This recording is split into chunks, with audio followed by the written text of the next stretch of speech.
In 1871, 3 Egyptian brothers, Mohammed, Ahmed, and Hussein el-Rasul, were scrambling up a steep cliff path in the western desert when they came across a secret that had remained hidden for 3,000 years.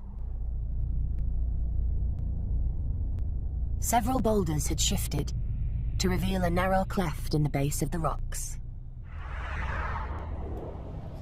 Clambering inside, they discovered a shaft 12 meters deep. But at the bottom, a tiny, man-made passageway. The brothers crawled into the blackness and uncovered something they would never forget.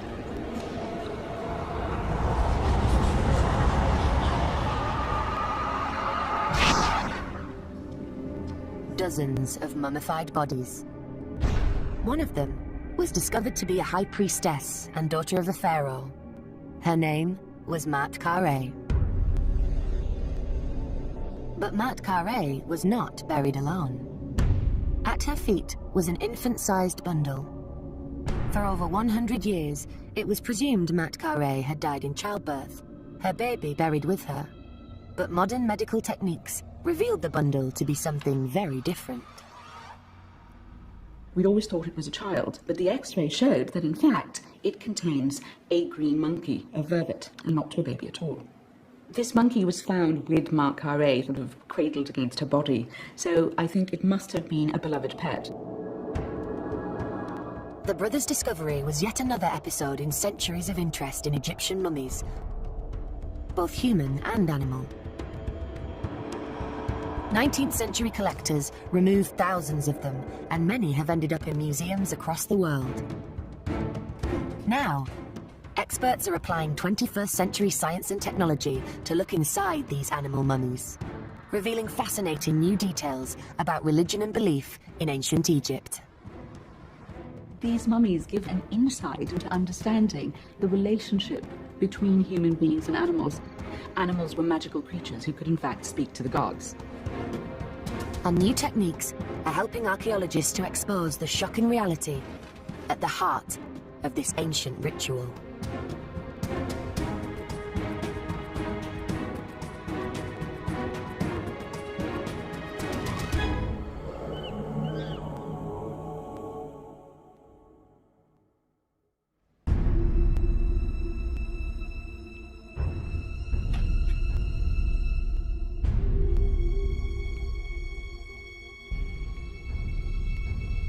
In the dead of night, at the Royal Manchester Children's Hospital, medical experts are at work, not on the living, but on the ancient dead. Radiographers and Egyptologists working here are collecting information on hundreds of animal mummies, the biggest survey of its kind in history.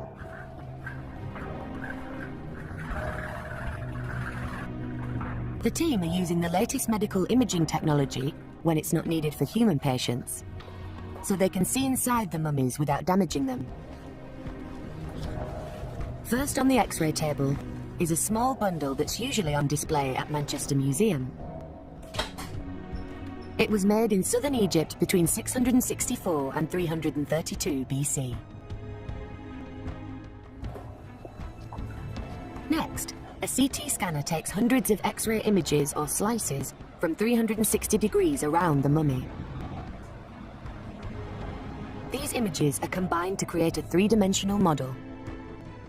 It brings up nice definitions of wrappings, doesn't it? Yeah. And before your very eyes.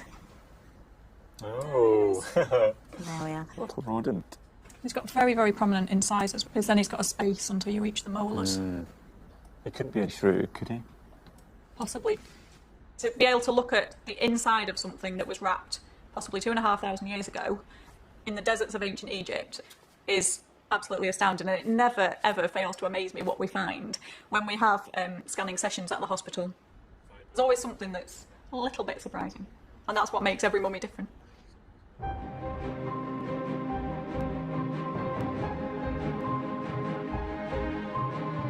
Egyptologists have long been fascinated by the bizarre practice of animal mummification. During the 19th and 20th centuries, hundreds of such mummies were unwrapped including at least 2 for a 1970s BBC documentary. The wrappings contain dozens of creatures, including cats, crocodiles, hawks and wading birds, snakes, shrews, and even fish. But unwrapping the mummies in this way completely destroyed them, and much of the information they contained was lost. Every mummy is unique, and it's impossible to know what's in it until it's been scanned. This mummified rodent has been made in 2 parts. So we've got the main mummy bundle here, and then on its back we've got the secondary package, which is sort of fixed to the top. So if we scroll through, we should see if there's anything. Is there anything in it? No, it just goes. So it could be constructed just of linen. But why would you put an empty linen bundle onto a mummy of a tiny shrew? Because we did think that would contain something. Basically looking for anything that could be grain, which is what it's always been presumed, that the little package contained a food offering for the rodent in the afterlife. But we certainly can't see anything on this scan. With or without grain, the backpack was there to help this little animal's journey into the afterlife.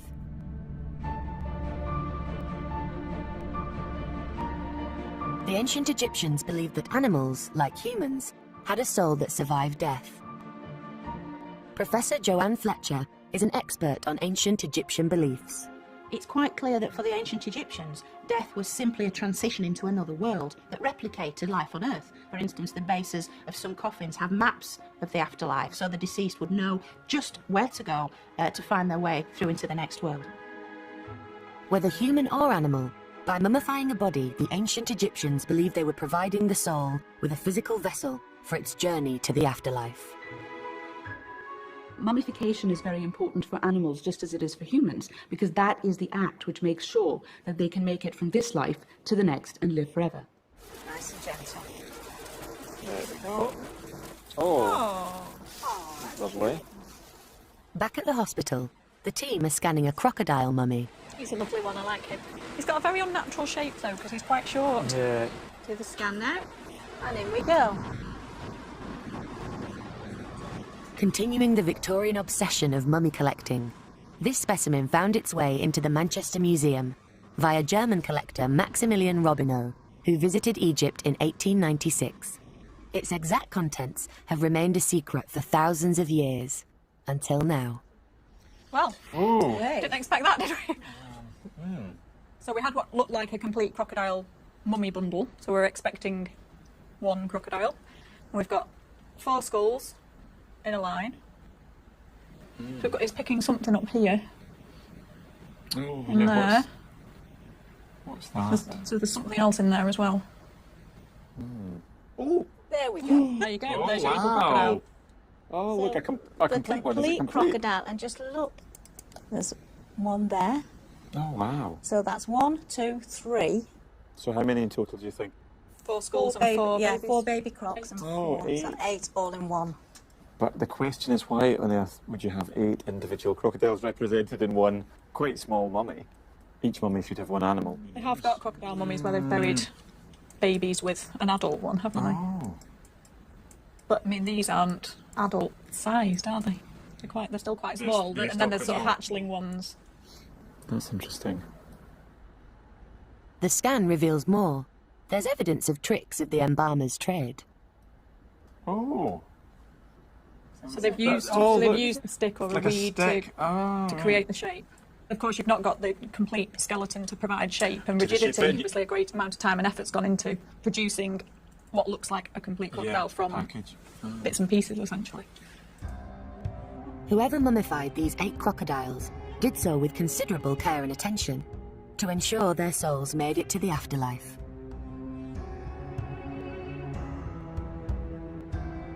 And we know that for very important animals, like Mark Carré's monkey, the process of mummification could be as involved and complex as it was for humans. These ancient techniques are being studied by Dr. Stephen Buckley at the University of York with hands-on experimental archaeology.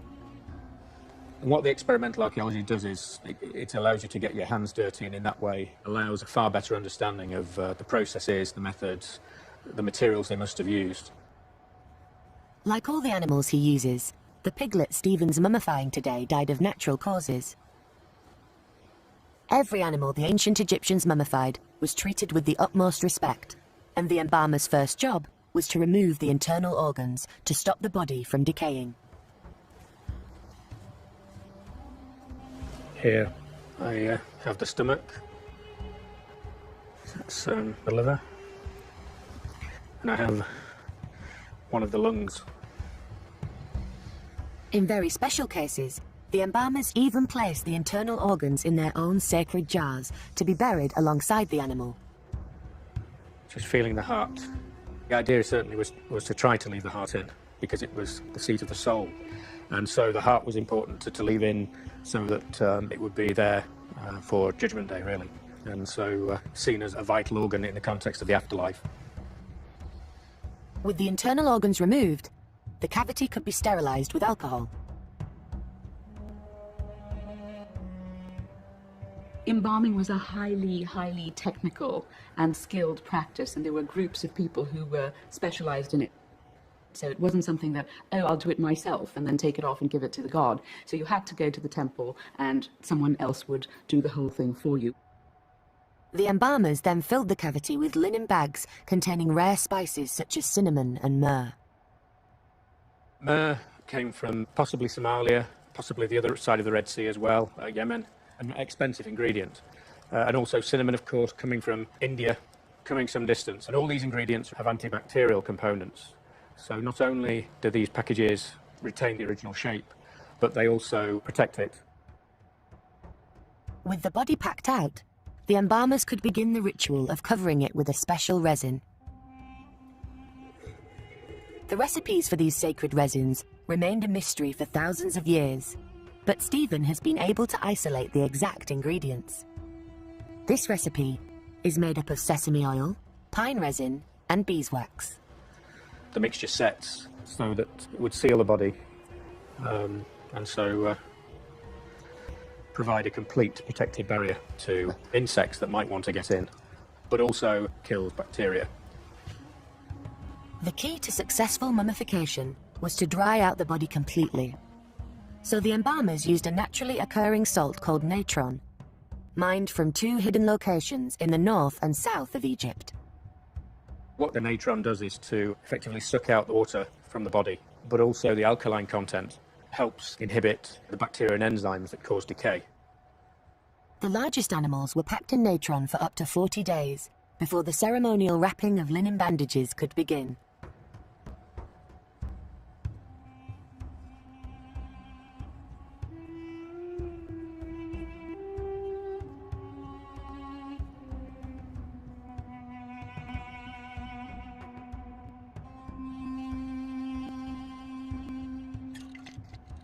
The final hallowed act was to coat the bandages in the sacred resin before the animal was finally ready to embark on its long journey to the afterlife.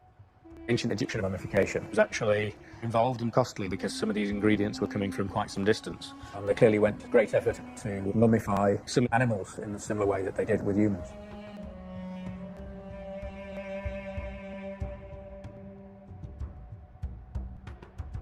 The care, attention and expense lavished on an animal to help it on its journey to the afterlife may seem extreme.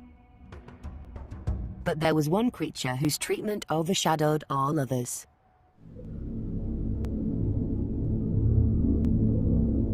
A few kilometers south of Cairo is one of the most important sites in ancient Egypt, Saqqara.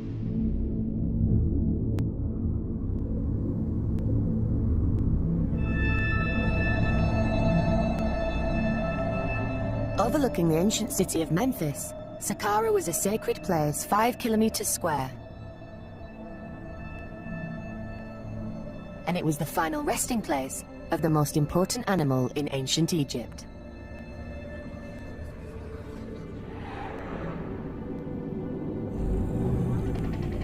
A beast so strong, so powerful, so virile, it could symbolize the very moment of creation itself. It was called the Apis bull, an animal venerated since the dawn of ancient Egypt, as far back as 3000 BC.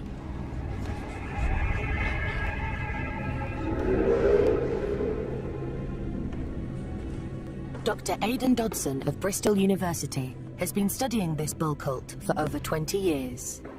The bull was very much a pampered individual. It would be massaged, it would be adorned with flowers. You know, certainly a life far above the farmyard. Only one sacred Apis bull could exist at any one time. And when it came to the end of its natural life, it was given the equivalent of a state funeral. In many ways, the death of one of these sacred bulls was almost like the death of the king. After taking over 2 months to mummify, the bull was then interred in its own huge sarcophagus, alongside the Apis bulls that had lived before it. They're perhaps 2 meters high, 3-4 meters long, absolutely vast things.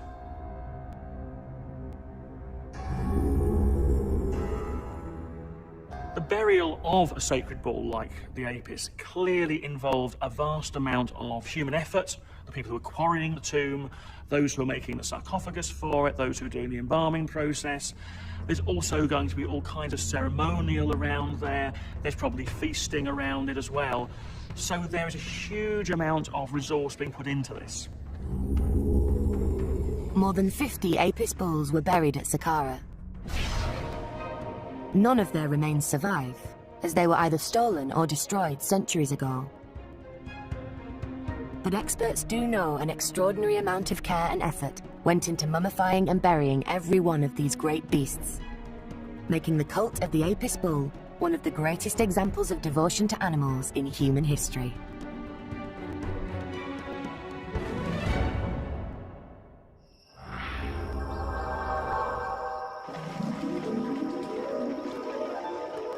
But these bulls weren't the only creatures the ancient Egyptians venerated. The fertile plains of the Nile Valley once teemed with animals, and the people who lived there were fascinated by their seemingly superhuman abilities.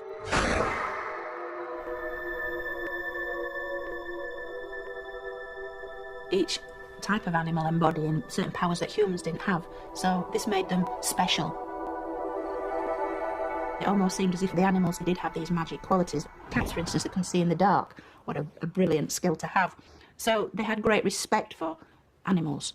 This is because animals had a sort of supernatural sense of how nature worked. The ancient Egyptians observed that crocodiles could predict the levels of the Nile's yearly flood. Crocodiles build their nests just above where the flood will come. And they do this long in advance of any of the water rising. So by looking at where the crocodiles had made their nests, the Egyptians could help predict the height of the flood. These seemingly supernatural powers linked animals to their gods. Animals were able to do things simple humans couldn't. They'd see a falcon, the black outline against the sun, flying at great heights, which to them appeared to almost touch the sun. So what better creature to embody, to exemplify the great sun god Ra than this wonderful falcon?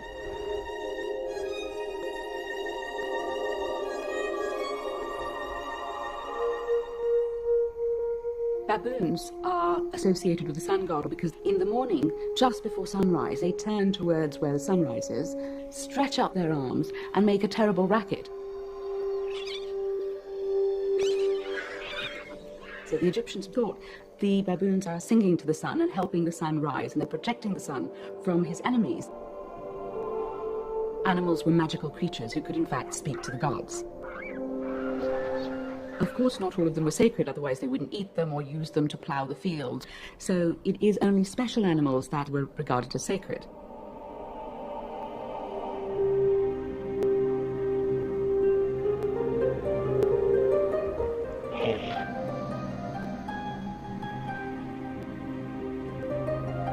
It was believed one of the creatures that could communicate with the gods was also one of the most common birds in ancient Egypt. It was called the sacred ibis. So we can see that the skeleton is in the central part of the bundle. In Manchester, the team are scanning an ibis mummy, which is thought was buried at a site in Middle Egypt called Abydos.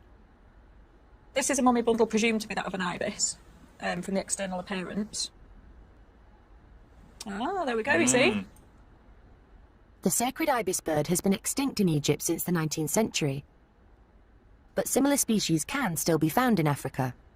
So there we can see the complete skeleton there. So it's been positioned with the limbs folded in, the wings folded in, and then the neck bent all the way back around the top of the spine. So it's essentially upside down. Yes, the head is down towards the feet. 2,500 years ago, huge flocks of ibis would migrate to the wetlands of the Nile Valley when it flooded. The birds were associated with the Egyptian god of wisdom, Thoth, because their long beaks evoked the crescent moon.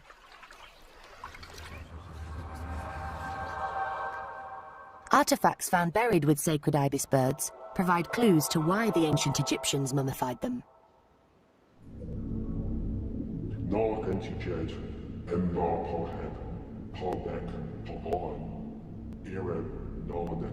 Written in ancient Demotic script, it's thought these scraps of papyrus date from between the 2nd and 1st centuries BC.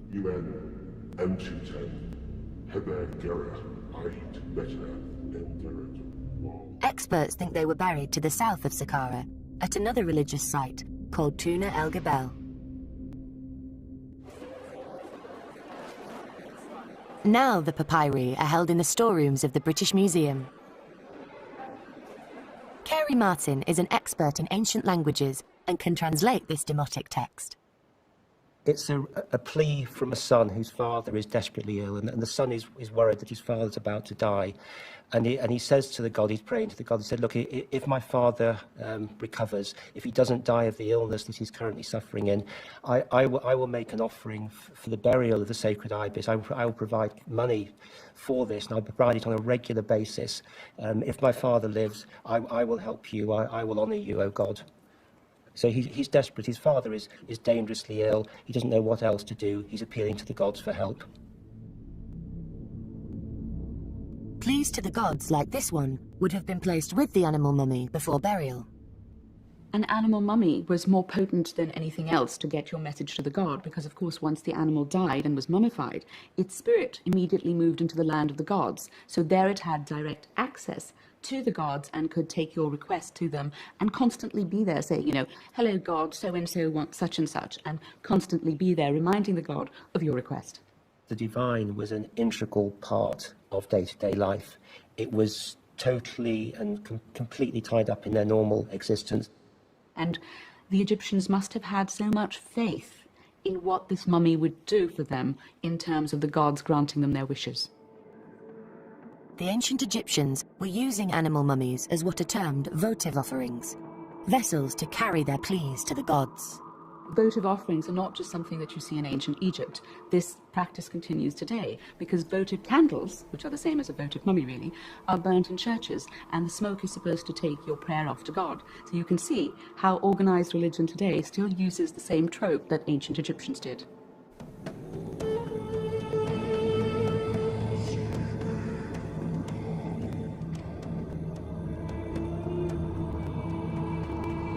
Different animals were mummified to carry pleas to different gods.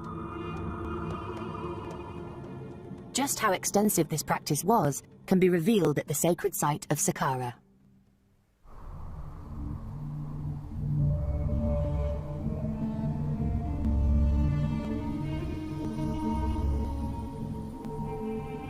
A few hundred meters from the catacomb of the Apis bulls are another set of underground tombs. Buried by shifting desert sands, they were lost for nearly 2 millennia.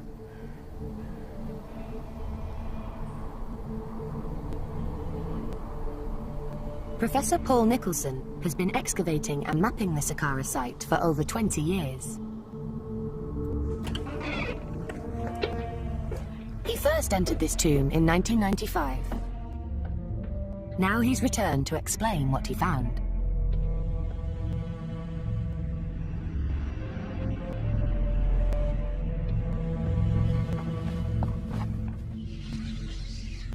We have masses and masses of dog mummy. You can see it piled here to a depth of over 1 metre.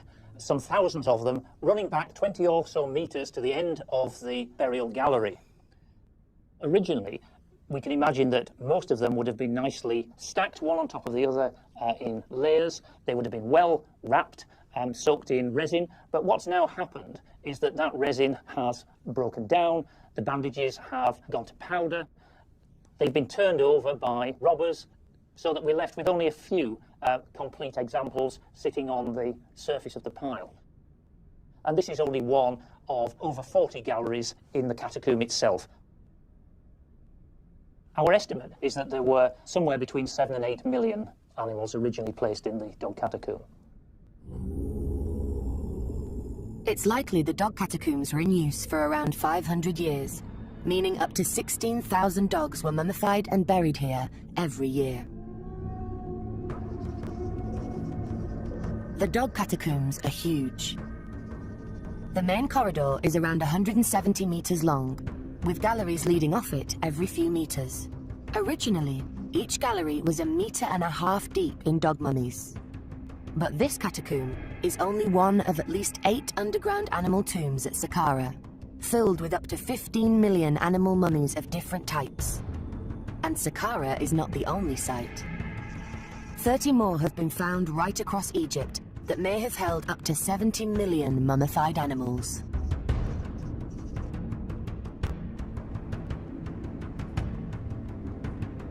Most experts believe the vast majority of these animal mummies were votive offerings.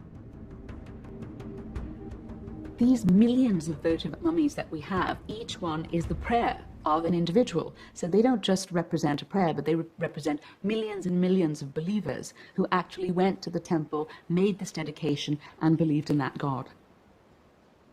When animal mummies were given, it was a very formalized system. The person who wanted to give the gift would go to the temple, talk to a priest, and then purchase from the priest, because the temples were not foolish, one kind of animal mummy, and then the priest would be in charge of dedicating it formally to the god after, of course, the person had paid the temple. It depends on how much one could afford. Of course, if you were elite and noble, you could easily go and get lots of animal mummies. Or else, entire families might club together so that one mummy would be dedicated, but with the name of lots of people. From 500 BC, the demand for animal mummification increased massively. More and more people were drawn towards it as Egypt's political fortunes changed. It seemed there was a never-ending series of waves of foreign invasion, which really threatened their very way of life. And so they sought ways in which they could best express themselves as a nation. And what typified the Egyptians above all other nations was their ability to mummify, to preserve their dead. The Egyptians turned to their religion, turned to animal mummification as a kind of means of demonstrating that to all these foreigners that were coming in. This was a way for them to define themselves, feel more secure, and establish their identity.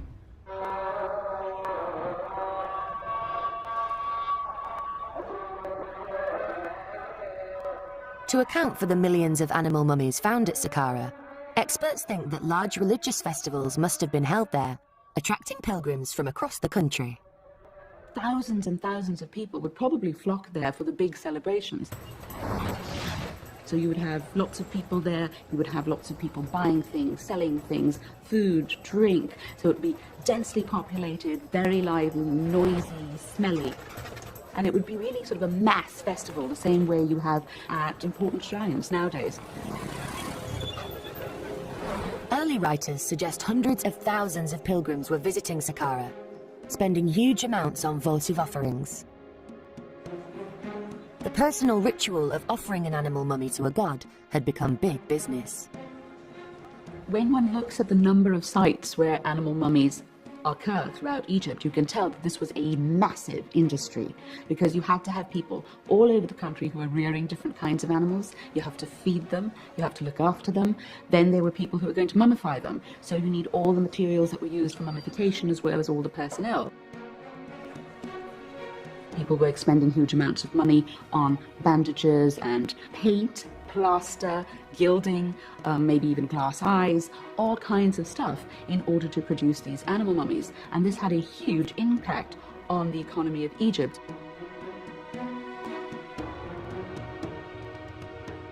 In using animal mummies to carry their pleas to the gods, the ancient Egyptians transformed the rare and special act into a mass industry.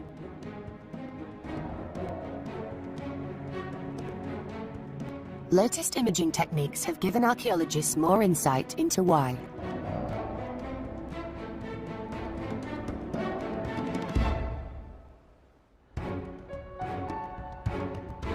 But now, medical and forensic science is also revealing how this huge industry actually worked. At Swansea University, material scientist Dr. Richard Johnston is using the latest industrial technology to study a mummified cat. Little is known about its origins, but the style of its wrappings suggests it died around 600 BC.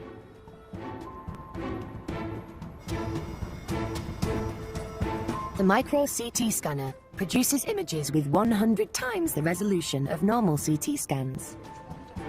Zooarchaeologist Dr. Richard Thomas from the University of Leicester can use them to determine how this cat may have lived and died. And then if we remove the wrappings completely, so we can just see the bones then. Fantastic. I mean, it's amazingly clear. The scans are so detailed, they allow a 3D printer to create an exact replica of the skull.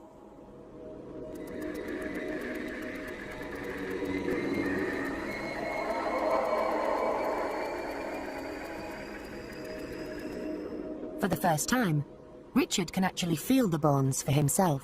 This is around 2.5 times the size of the original skull. Okay, it's amazing. The level of detail, it's incredible. There may be evidence this cat didn't die naturally. One of the things that's strikingly obvious is that you've got a really big piece of skull missing. Yeah. So where on earth did those bits of skull go? Okay. If that damage occurred before mummification, then we wouldn't expect to find any evidence for those bits of skull. They would tend to have fallen away from the skull. Yeah. Can you show me an image that might help see if we've got any parts of that skull actually within the brain case? Yes, if we look at this image, this is a slice or a plane through the skull. Now, this is a really helpful image, in fact, actually. You can see where the missing portions of the skull are, that have broken away and fallen into the brain case. So what that tells us immediately is that this damage must have happened after mummification. Okay. So clearly this cat mummy has not been well treated following mummification. But is there anything within this that suggests that we might come up with a theory for how it was killed? Well, can we have another look? That might give us some useful clues. Okay. So can we have a look at the teeth? Yeah. So the first thing that I can tell is that this cat has a full adult set of teeth. So this cat must have been older than 6 months. And if we take a really close look at the mandible, we can see that there's no signs of gum disease, there's no tooth loss that's happened during the course of the life of this animal, which is the kinds of things we'd expect if it was a very old cat. So what else can we see? I mean, here you've got the vertebrae of the neck, and you see how tightly packed and close together they are. But in between these two vertebrae, you've got this separation. There's this kind of big gap that shouldn't be there, effectively. In all mammals, the atlas and axis are the top 2 vertebrae of the neck. In a cat this size, they should only be a few millimetres apart. Now, one possibility is that kind of displacement of the cervical vertebrae can occur through strangulation or the breaking of the neck of an animal. And that would be a fairly instantaneous cause of death. Okay. And the strongest possible clue we have to how this animal may have died.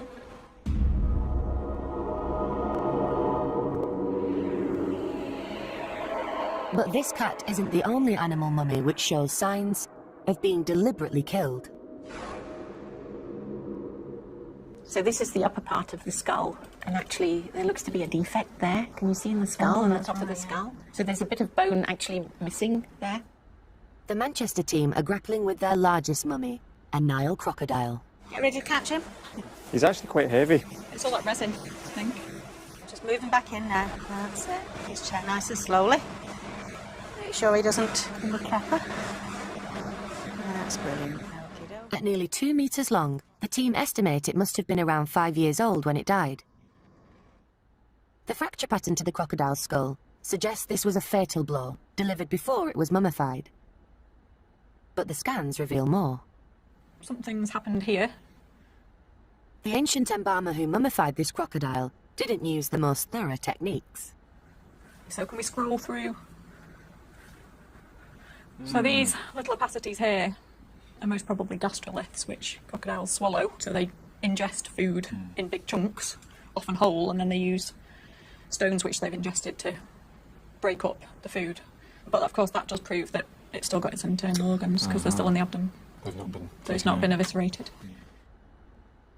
The reason that votive animal mummies are probably not as carefully made as other kinds of animal mummies is because they were mass-produced. Because when you had pilgrims come, you need thousands and thousands of these things. And so if you want to have a quick production line, you can't expend the same amount of time, effort, energy, and quality of materials as you would for a pet or a human being. These less sophisticated mummification techniques enabled the embalmers to produce animal mummies more quickly and cheaply. But that couldn't solve the more serious problem they faced: how to ensure they had a steady supply of animals to meet the demand of visiting pilgrims.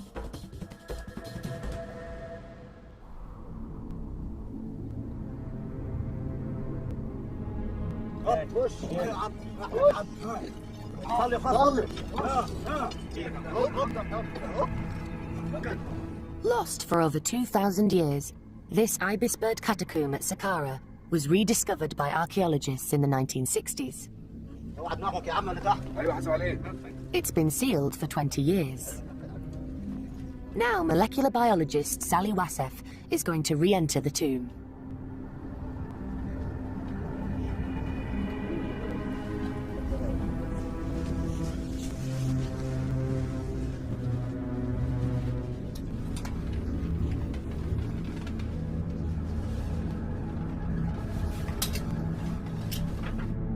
Over 2 million mummified ibis birds are buried in this catacomb. Sally's hoping to understand how they were supplied for mummification by comparing samples of their DNA. The DNA is usually not in a very good condition because inside the catacomb it's really hot and humid, and that helps the degradation to be faster for the DNA. But the ancient Egyptians helped us by mummifying the birds, which slowed the degradation process, so it helped to preserve some of the DNA. Unlike the mummy collectors of the 19th century, Sally works to strict rules on which bones she can take away as samples. Such a mummy, I'm not allowed to open it or take samples from because it's fully wrapped and inside the jar. So I usually sample from those broken stuff where you can see the bones loose, and such a bone is nice, still have the skin intact, the feathers and everything, which give me more indications that most likely I'll be ending up with good DNA quality from this bone. Back in the lab, Sally will be able to reconstruct the DNA of this mummified bird from the fragments still contained in its bones. She can then compare it to other birds in the catacomb to determine how closely they were related to each other. Once we have the DNA picture completed, what we do is that we look at how those are different from each other. Are they close together? And we find a lot of similarity between a very large number of birds. We can say, okay, those birds were raised together, they were farmed. Or if you have too many variations, actually they are caught from the wild or migrating from outside Egypt. Sally's research is ongoing.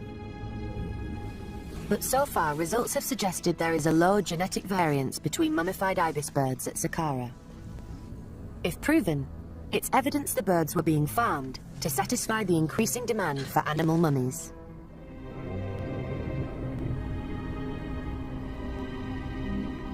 "700 meters away in Saqqara's dog catacomb, the remains of 8 million dog mummies suggest a mass breeding program for dogs, as well as ibis birds, must have been in place. Professor Ikram has been studying the piles of bones. She's found more evidence of how this animal production line could have worked. One of the things we found is that there are really diverse ages, and you can tell this from the jawbones because you get these sort of teeny-weeny little jaws, and then you have huge things, and then they would have taken the puppies away when they were, well, very young, either drowned them or just removed them from their mother's care, so they would have died quite quickly and could have been mummified. And then, of course, their mothers would have whelped again, and so we would have forced the breeding to, instead of once or twice a year, to twice or 3 times a year, which kept this puppy farm going and gave us the 8 million dogs that we have here. Now these bones can reveal more. There is evidence of how the dogs at Saqqara were treated. We have evidence for a lot of sick animals. For example, something like this, where there are holes, and you can see whether the bone has grown over. So this has been a diseased animal that would have been limping in its foreleg, and it died when it was quite young. And here's another one, which has some sort of horrible growth coming out from an infection. Often you see this kind of extreme disease on zoo animals, where they have been kept in confined spaces. So this is why we think that quite possibly the dogs were kept in enclosures. They weren't always allowed to move freely. If they got infected, because the people who were looking after them knew that they'd be dead soon enough, they didn't really bother to take care of them. It's very likely that many of the dogs that ultimately find their way into the dog catacomb would have been bred in and around ancient Memphis, probably in a series of puppy farms, breeding perhaps dozens of animals at a time for mummification. The whole question of the killing of animals is quite a difficult one, quite an emotive one for us from a 21st century perspective. However, what we have to bear in mind is that what they were doing was providing for the eternity of that animal, providing a suitable burial for a representative of a god. So what they were doing was a sacred act. By the end of the 5th century BC, these private rituals had grown into a national obsession. Animals were being bred, killed and mummified at sites right across the country, employing thousands of workers and generating huge profits.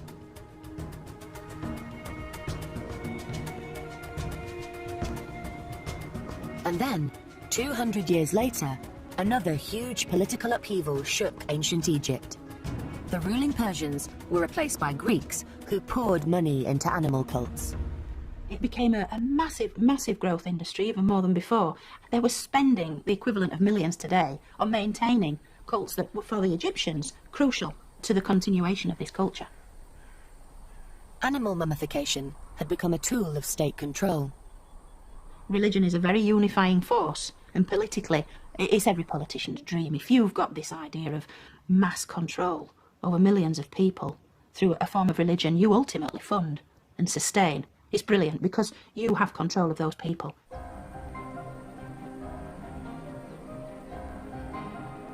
Dozens of new temples were built, encouraging more and more pilgrims to visit sites like Saqqara and purchase animal mummies. But cracks were beginning to appear in the burgeoning industry. It seems the embalmers had problems keeping up with the demand. The tissue paper. Oh, that's lovely. You've got a nice face. Nice face, nice ears. Should we move them in then? Okay. It's thought this beautiful cat mummy was buried at a site called Beni Hassan in Middle Egypt. But this mummy is not all it seems to be. It's got the nice modelled face with a little roll of linen for the nose and then 2 eyes.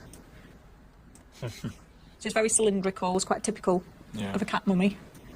Have a look what's inside. What's inside? Ooh. Oh. Not an awful lot. That's the answer to that. Oh, yeah.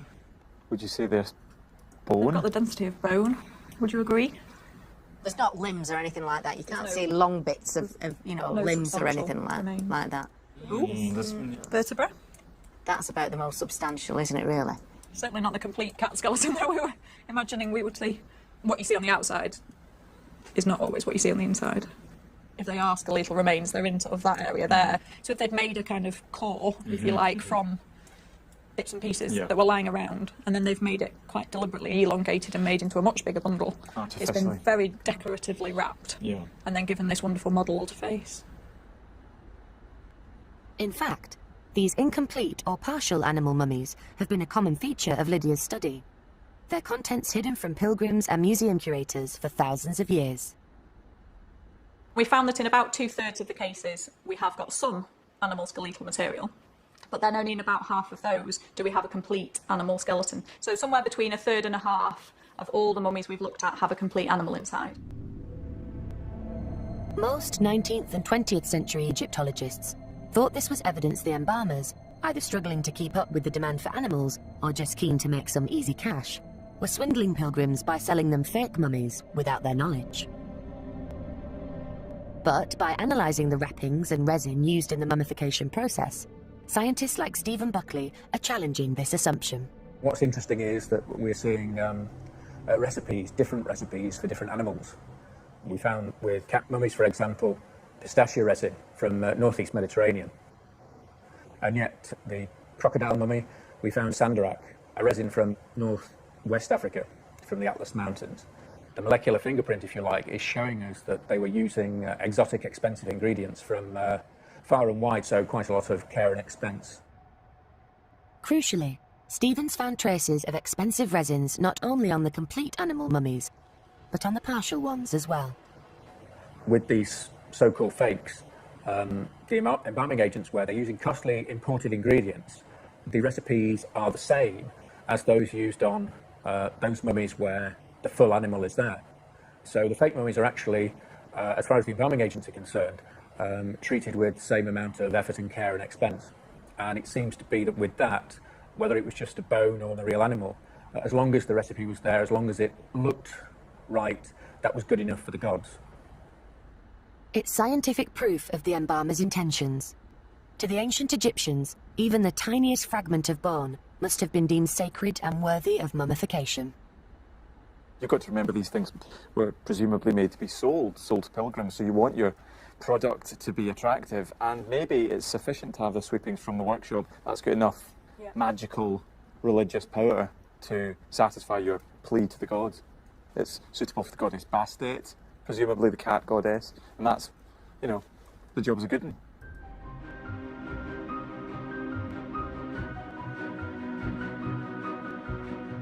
"700 years after High Priestess Mat Kare had been buried with her pet monkey, ancient Egyptian animal mummification had grown from a few elite pets and sacred animals into a vast religious cult and an industry ingrained in the fabric of society, where animals were not only killed to be mummified, but were intensively bred in their millions to satisfy a national obsession with animal mummification." These mummies give one an insight, a way into understanding Egyptian history, the culture, the religion, the technology, and the way people might have felt, believed, and thought, and also the relationship between human beings and animals. So it really is an astonishing way in to understanding a vast number of things about the ancient Egyptians.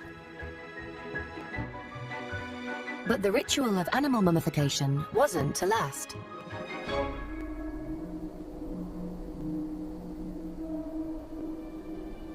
In 380 AD, the Romans, who had conquered Egypt nearly 4 centuries before, officially converted to Christianity, a new religion that fiercely opposed all forms of mummification and animal cults.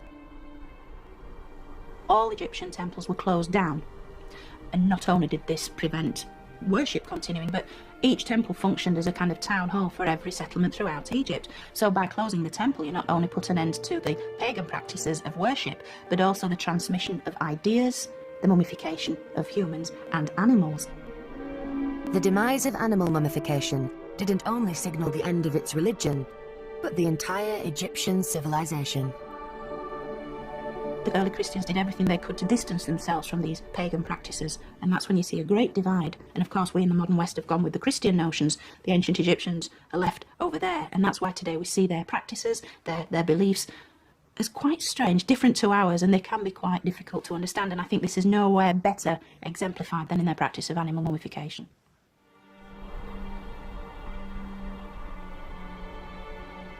The great era of ancient Egypt had ended. The immense pyramids and imposing temples would stand for thousands more years. But the rituals of animal mummification became a distant memory. The desert sands gradually covered the catacombs and locked away their secrets. Now, modern scientific techniques are allowing these sacred animals finally to tell their story. One last message carried from the afterlife.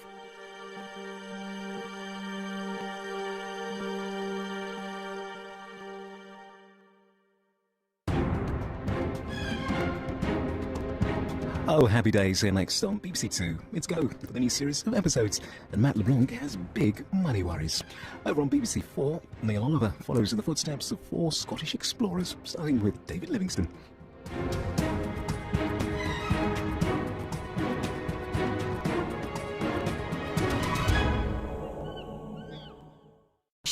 Became a distant memory. The desert sands gradually covered the catacombs and locked away their secrets. Now, modern scientific techniques are allowing these sacred animals finally to tell their story.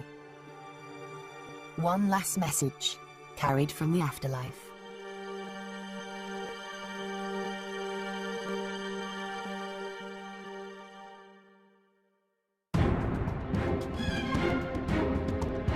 Oh, happy days. Next on BBC Two, it's Go for the new series of episodes, and Matt LeBlanc has big money worries. Over on BBC 4, Neil Oliver follows in the footsteps of 4 Scottish explorers, starting with David Livingstone.